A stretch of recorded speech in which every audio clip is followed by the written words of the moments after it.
Let's cross the Atlantic and go and speak to our correspondent Tim Vickery, who's in Rio. Tim, 3 beautiful goals, 2 clean sheets for Brazil so far. Alisson hasn't been challenged much.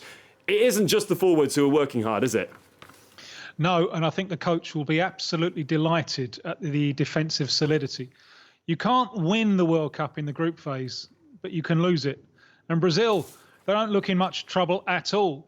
And even that very, very attacking lineup that they played in the first game against Serbia, they were never in any problems.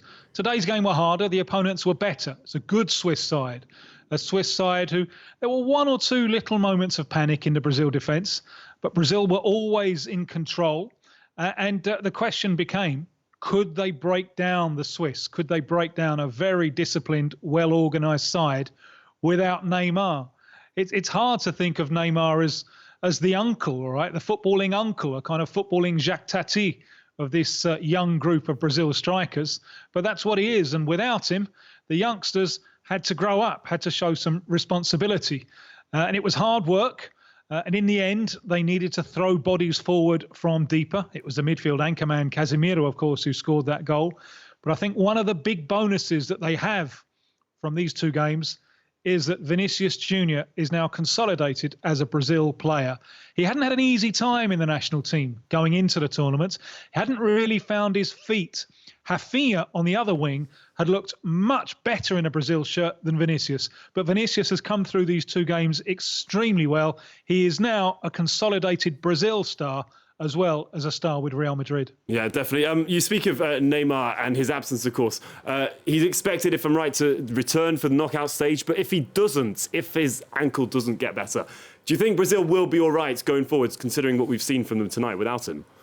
It's a huge loss, and we still don't know when he's going to be back. The squad is probably overloaded with wingers. And Brazil wish the football field had 4 wings. They could easily put a top-class performer on each of those wings. But Neymar between the lines, helping open up space for those wingers. They don't really have a natural replacement. And they tried in the game against Switzerland. The initial idea was to push Lucas Paquetá, once of Lyon, a little bit further forward. I think they knew that wasn't really going to work. And so for the second half, they went with Rodrigo of Real Madrid, who is very much seen as the future of the Brazil team.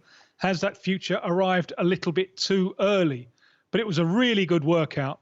And some of the warm-up friendlies, Brazil was scoring from their first chance, and the game was all over before half-time.